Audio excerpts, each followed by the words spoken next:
This is Ravindra Babu. Welcome back to my channel Silver 90s Bionet.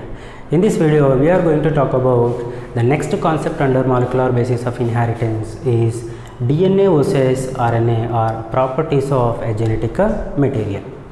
The foregoing experiments whatever we discussed under the heading of search for genetic material have made clear that the DNA is a transforming principle or the DNA is a genetic material but not the protein molecules. But however, RNA also acts as a genetic material in some viruses, not in all viruses. Most of the plant viruses and few animal viruses having RNA as a genetic material.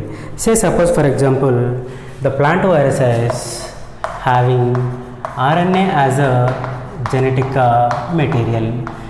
You know very well that the tobacco mosaic virus, wound tumor virus and rice dwarf viruses or the plant viruses having RNA as a genetic material. Along with that, there is a bacteriophage called a QB bacteriophage, which consists a single stranded RNA as a genetic material. Generally, bacteriophages consist double stranded DNA as a genetic material, but this is the bacteriophage exception which consists RNA as a genetic material. This QB bacteriophage infects E. coli cells. Keep remember this. And here a question arises in our mind that why DNA is predominant over RNA? Nothing but why DNA is acting as a genetic material in all the living system including some viruses, and why RNA is acting as a genetic material only in few viruses.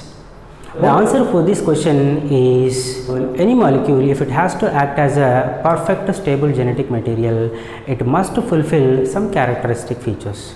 Let us see whether a DNA or RNA or a protein molecule fulfills these characters. Let us move on to those characteristic features of a genetic material. The first character a genetic material must have is it should be able to generate its replica. Nothing but a genetic material must have the capacity to make its own copy. Nothing but it must show replication. It must show replication. Here, among the DNA, RNA and proteins, the DNA and RNA have the capacity to make their own copy, have the capacity to show replication.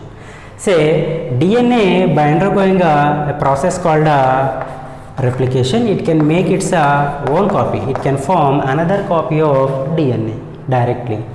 And if you come to RNA, though it cannot able to synthesize its own copy directly, it can undergo a process called reverse transcription and produce first a DNA molecule. This DNA molecule by undergoing a transcription, it can produce a RNA molecule. So this is the copy of RNA of this RNA. So that DNA and RNA are the biomolecules which can able to synthesize their own copy because they follow the rule of base pairing and complementarity. But if you come to proteins, there is no rule of base pairing and complementarity, so that proteins cannot make their own copy. So that RNA and DNA are fulfilled this criteria of a genetic material, but a protein has failed to fulfill this criteria, so that should not consider the protein as a genetic material further. The protein has been ruled out as it failed in fulfilling the first criteria of genetic material. Just DNA and RNA remained as a genetic materials. And here the question is, among this DNA and RNA, which one is predominant over the other? In order to know this, we need to move the further criteria of a genetic material. The second one is it should chemically and structurally be stable. Any molecule, if it has to act as a genetic material, that must be stable structurally and chemically. First, let us come to know what characters made the DNA be structurally stable and chemically stable over RNA. First, the characteristic features of DNA which made the DNA structurally stable. The first one is double-stranded nature. Double-stranded nature. The double-stranded nature of DNA provides a structural stability to the DNA. If you separate the two strands of DNA by heating, automatically again they come close to each other and form again double-stranded DNA molecule when appropriate conditions provided. Actually, this was happened in Griffith's transforming principle, where heat killed the bacteria but not the DNA. That heat stable DNA which is present in heat killed S3 strains get transferred into live R2 strains, which made the live R2 strains to become live S3 strains. This is what the result got by the Griffith in his transformation experiment. This indicates that DNA is structurally stable because it is a double-stranded molecule. And the next character that made the DNA structurally more stable is having thymine nitrogen bases. The thymine nitrogen bases are present at the place of uracil, which plays a crucial role in DNA repair mechanism. During DNA repair mechanisms, the thymine forms thymine dimers. These thymine dimers are essential for the repairing of DNA. And the third one is having deoxyribose sugars. Deoxyribose sugars as pentose sugars in nucleotides. The deoxyribose sugar lacks a oxygen at a 2' position, which makes the DNA chemically less reactive. As the DNA is chemically less reactive, automatically it shows more stability. So these are the structural characteristic features of DNA and chemical characteristic features of DNA which made DNA more stable over RNA. If we come to RNA is generally single stranded, so that less stable. And RNA consists of what? Uracil, which cannot be used in DNA repair mechanism, and it consists of what? Ribose sugar. The ribose sugar consists hydroxyl group, nothing but oxygen at a 2' position of pentose sugar, nothing but ribose sugar.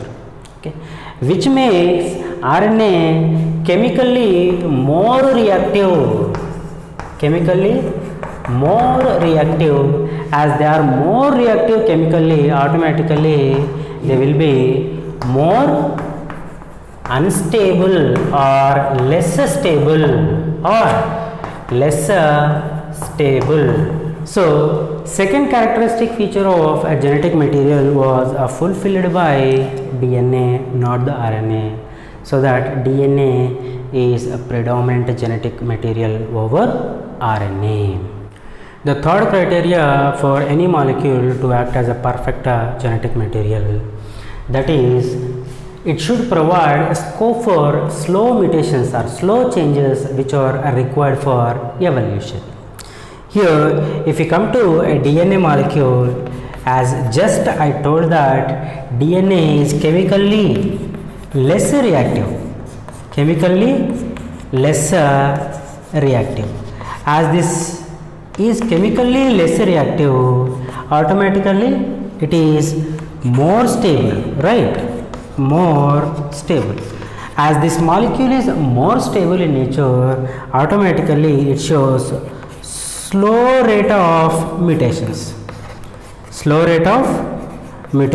Which are required for evolution. Evolution requires a slow rate of mutations. Okay. And if we come to RNA in reverse, RNA is more reactive, reactive. As this is chemically more reactive, stability is less stable.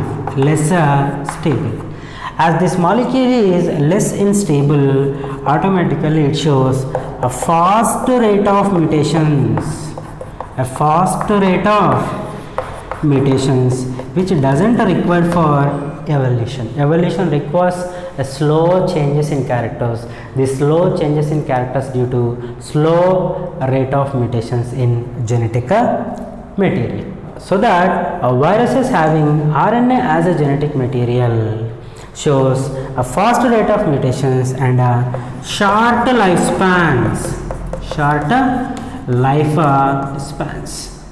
This is the reason why we are struggling for preparation of drugs for viral diseases, say suppose for example a coronavirus and a HIV virus. Still we didn't prepare vaccines or drugs for this.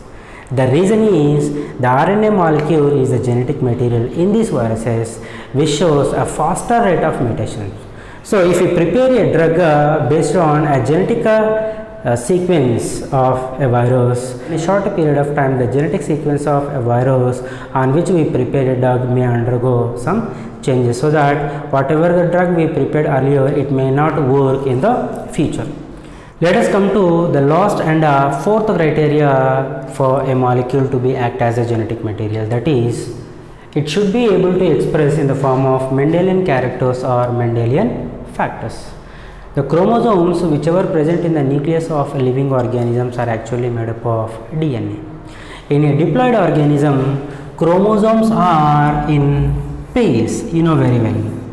Each pair of chromosome is called a homologous chromosomal pair.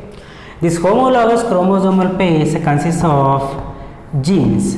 So this is one gene on this chromosome and this is the another gene of this chromosome. These two genes are copies to each other, and so that we should consider these two genes as one, and these are the copies of one gene called alleles.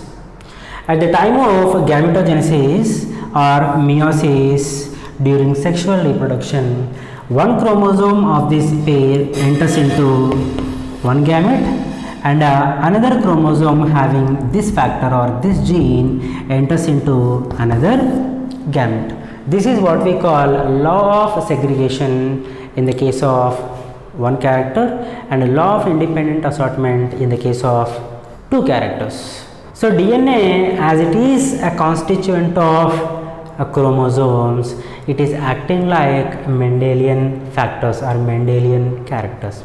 RNA, it is not at all present in the chromosome, so that it never acts as a Mendelian character or Mendelian factor. Based on these four criteria, finally you can say that the DNA is a perfect stable genetic material over RNA, so that it is distributed throughout the living system and including some viruses, but RNA is not that much perfect, so that it is restricted to a few viruses. So that the living system itself preferred the DNA molecule to store the genetic information. The function of DNA is to store genetic information. The same living system preferred the RNA for transmission of genetic information. If you observe the central dogma of molecular biology, you will be cleared about this. So this is a DNA molecule which stores the genetic information, and the genetic information whichever present in the DNA gets transcribed to mRNA. That genetic information transferred onto mRNA gets translated to a protein. This is a protein. Here the DNA, it just stores the genetic information, it cannot synthesize protein directly. In order to synthesize the protein, it must be via RNA molecule. So that living system preferred DNA to store the genetic information. The living system preferred RNA to transmission of genetic information. Why? Because this mRNA, it is involving the transfer of genetic information from DNA to protein, and this mRNA is directly involving in the synthesis of a protein molecule through translation. This is otherwise called a protein synthesis. Protein synthesis. So that you can say that the mechanism of translation or protein synthesis is evolved around RNA. Here not only mRNA, the tRNA and rRNA together involves in this protein synthesis or translation, in which they are directly involving, to which DNA cannot do. Thanks for watching this video. Please like, share and subscribe my channel.